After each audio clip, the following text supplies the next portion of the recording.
பக்தி ஒளி நேயர்களுக்கடியேன் கோவிந்த பட்டரின் கொடானு கோடி நமஸ்காரம். நீங்க வாழ்க்கையில முன்னேறணுமா, நினைச்சதை சாதிக்கணுமா, யார்கிட்டையும் எதையுமே சொல்லக்கூடாத சில ரகசியங்களை சொல்லித்தரேன். நான் என்கிட்ட சொல்லலாம், அப்பதான் நான் உங்களுக்கு ரெமெடி சொல்ல முடியும். நான் வேற பேர்கிட்ட சொல்லக்கூடாது. எதை சொல்லக்கூடாது, சொன்னா என்ன நடக்கும்? நான் கண்கூட பார்த்த விஷயங்கள் சிலதெல்லாம் சொல்லுவேன், இதுலயும் கேட்டுக்கோங்க. எனக்கு தெரிஞ்ச ஒருத்தங்க வீட்டுல கல்யாணம் ஃபிக்ஸ் பண்ணாங்க. கல்யாண டேட் நெருங்கி கொண்டிருக்கிறது. இந்த அக்கம் பக்கத்துல எல்லாம் கூப்பிட்டு காமிப்பாங்க, எங்க எங்க பிள்ளைக்கு எவ்வளவு பவுன் போடுறோம், எவ்வளவு சாரி எடுத்து கொடுக்குறோம், யார் யாருக்கெல்லாம் என்ன பண்றோம், என்னென்ன செய்யறோம், ஏது செய்யறோம். அது மாதிரி வர்ற போற சொந்தக்காரங்களுக்கும் காமிச்சுக்கிட்டே இருந்திருக்காங்க. பவுன் காமிச்சாங்க, நகை காமிச்சாங்க, எல்லாம் காமிச்சாங்க. எல்லாருக்கும் ஒரு விஷயம் ஒண்ணு உண்டுங்க. உங்ககிட்ட அப்படியா, அப்பா அப்பா சூப்பருங்க, ஃபர்ஸ்ட் கிளாஸுங்க, அருமங்கன்னு சொல்லுவாங்க. ஆனா பின்னாடி போய் அவங்களுக்குள்ள ஒரு கமெண்ட் அடிப்பாங்க. என்ன கமெண்ட்? இவன் எப்படி இந்த கல்யாணத்தை பண்ணிடுறான்னு பாத்துடுறேன், இவன் எங்கேருந்து இந்த நகையெல்லாம் கொண்டு வந்தான்னு பாத்துடுறேன், எங்கேருந்து பணம் எடுத்தானோ பணம் அடிச்சானோ தெரியல, இவ்வளவு சாரி வாங்கியிருக்கான், இவ்வளவு வேஷ்டி வாங்கியிருக்கான். அது ஒரு திஷ்டியாக போய்விடும். அவங்க வீட்டுல அப்படித்தான் போச்சு. ஒவ்வொருத்தர் டிஸ்கஸ் பண்ண ஆரம்பிச்சிட்டாங்க. இவன்கிட்ட காசே கிடையாது, அண்ணாடங்காட்சியா இருக்கான், ஆனா இவ்வளவு பவுன் போடுறான், இவ்வளவு நகை பார்த்திருக்கேன், இப்படி செயின்லாம் பார்த்திருக்கேன், இத்தனை பேருக்கு எதுக்கு ட்ரெஸ் வாங்கி தரணும், இது அவசியமா அப்படிங்கிற மாதிரி பேச்சுகள் வர ஆரம்பிச்சது. அது அவங்க காதுக்கு எட்ட ஆரம்பிச்சோன்ன அவங்க மனசு ரொம்ப கஷ்டப்படுத்தி வேதனைப்பட்டாங்க. ஆனா அந்த கல்யாணம் ஏதோ ஒரு காரணத்துக்காக நின்னே போச்சு. இன்னி வரைக்கும் அந்த பொண்ணுக்கு ஒரு பையன் கூட அமைய மாட்டேங்கிறான். ஏன்? திருஷ்டி. இந்த திருஷ்டியை யாராலுமே எடுக்க முடியாது. ஆனா சொல்லணும். எப்ப சொல்லணும்? கல்யாண காரியம் கூடி வந்த அந்த கல்யாண மண்டபத்துக்கு போகும் பொழுது சொல்லணும். அதாவது பொண்ணை பெற்றவர்களுக்கும் பையனை பெற்றவர்களுக்கும் இந்த விஷயம் தெரியும். எவ்வளவு நகை போடுறாங்க, என்ன போடுறாங்க, ஏது போடுறாங்கிறது தெரியும். ஆனா நம்ம இதை தம்பட்டம் அடிக்கும் போது அது கண்பட்டு போய் நின்று போய்விடும் கல்யாணம். அதுக்கு அடுத்தது பிரெக்னண்டா இருப்பாங்க. 3 மாசம் வரைக்கும் யார்கிட்டையுமே சொல்லக்கூடாது. 3 மாசம் வரைக்கும், 5 மாசம் வரைக்கும் கூட எடுத்துக்கோங்களேன். வளகாப்புன்னு வரும்பொழுது அப்பதான் சொல்லுவாங்க, என்னுடைய பொண்ணு மாசமா இருக்கா, 7 மாசம் 5 மாசம் வளகாப்பு போடணும் எல்லாம் வாங்க. அப்ப தெரிஞ்சா போதும். ஏன் அப்படின்னா, இந்த பிரெக்னண்டான விஷயம் தெரிஞ்சிருச்சு வெளியிலன்னா 4 பேருடைய கண்ணு கண்டிப்பா படும். அப்ப அபார்ஷன் ஆக சான்சஸ் இருக்கு. ரைட்டுங்களா? ஏன்னா குழந்தை பிறப்புங்கிறது ஒரு பெரிய பிறப்புமா, காண கிடைக்காதது. உண்மைதானே? எவ்வளோ பேருக்கு தாம்பத்தியம் நன்னா இருக்கும், ஆனா குழந்தை பாக்கியம் மட்டும் இருக்காது. ரொம்ப மனசால வெக்ஸா இருப்பாங்க.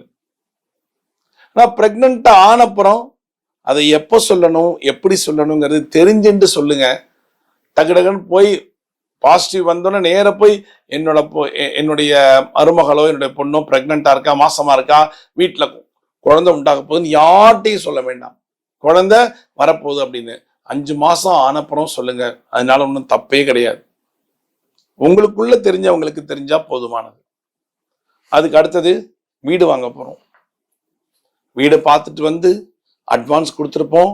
இவங்க உடனே குதிப்பாரு, வீடு வாங்க போறீங்க, நாங்க இங்கேருந்து காலி பண்ண போறோம், அந்த வீட்டுக்கு போறோம், பேங்க்ல லோன் போட்டாச்சு, சாங்ஷன் ஆயிடும்.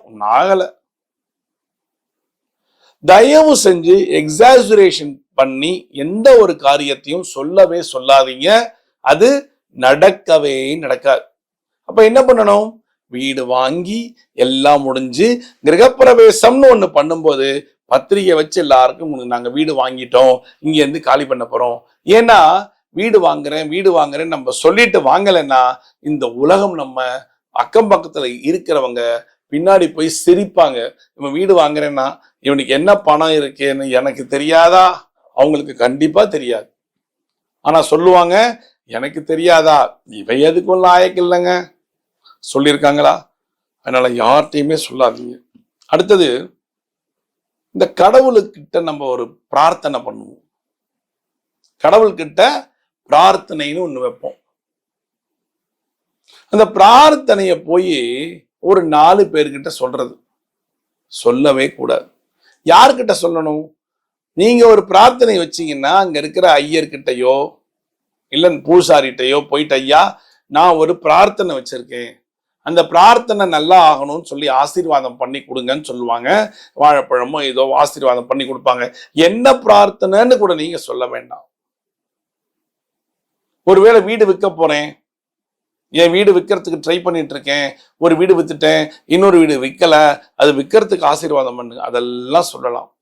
ஆனா உங்களோட பர்சனல் பிரார்த்தனைன்னு ஒண்ணு வச்சிருப்பீங்கல்ல, ஐயர்கிட்ட சொல்லி ஆசீர்வாதம் வாங்குறது தப்பு இல்லை, பூசாரி கிட்ட சொல்லி ஆசீர்வாதம் வாங்குறது தப்பு இல்லை. ஆனா எல்லாட்டும் போய் தம்பட்டம் அடிச்சு சொன்னீங்கன்னா அந்த காரியம் உங்களுக்கு சக்சஸ் ஆகாது, நிறைவேறாது. ஏன்னா நான் நெகட்டிவா பேசுறேன்னு நினைக்காதீங்க, உண்மையத்தான் நான் சொல்லுகிறேன். உண்மையை மட்டும்தான் நான் சொல்றேன். இதுதான் நடக்கும். நீங்களே உங்களை கண்ணால பார்த்திருப்பீங்க.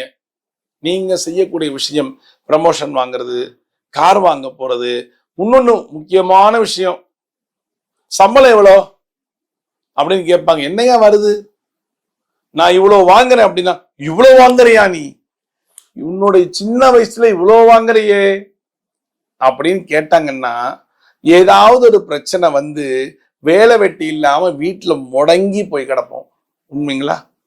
அதனால சில விஷயங்களை நீங்கள் பேசுவதை தவிர்த்து விடுங்கள். காரியம் கைகூடின அப்புறம் பேசினீர்களானால் உங்களுக்கு ரொம்ப நல்லது. உலகமே வியந்து பார்க்கும், ஆஹா நேத்தி வரைக்கும் வாடகை வீட்டுல இருந்தான், இன்னைக்கு வீடு கட்டிட்டு வீட்டுக்கு போயிட்டாங்க. தம்பி எப்படிப்பா வீடு வாங்கின? இல்லைங்க பேங்க்ல லோன் போட்டேன், கிடைக்காதுன்னு நினைச்சேன், கிடைச்சப்புறம் சொல்லிக்கலாம்னு நினைச்சேன். சரி வீடு வாங்கினப்புறம் சொன்னா இன்னும் நல்லா இருக்கும்ல, நீங்க ஹாப்பியா இருப்பீங்கல்ல, அதோட நிறுத்திக்கோங்க. எந்த ஒரு விஷயத்தையும் காரண காரியம் இல்லாமல் அடுத்தவர்களிடம் டிஸ்கஸ் பண்ணுவதை தவிர்த்துடுங்க. உங்களுக்குன்னு கொடுத்த கடவுளோட பிரெயின் இருக்குல்ல, அதை வச்சு மூவ் பண்ணுங்க. இல்லையா சஜஷன் ஒண்ணு கேட்டுக்கோங்க. இப்படி பண்ணா நல்லா இருக்குமா, அப்படி பண்ணா நல்லா இருக்குமா கேட்டுட்டு உங்க மூளையும் ஹிருதயமும் என்ன சொல்லுகிறதோ அதை மட்டும் நீங்க செஞ்சீங்கனாலே சக்சஸ் ஆயிடலாங்கிறது நிதர்சனமான உண்மை.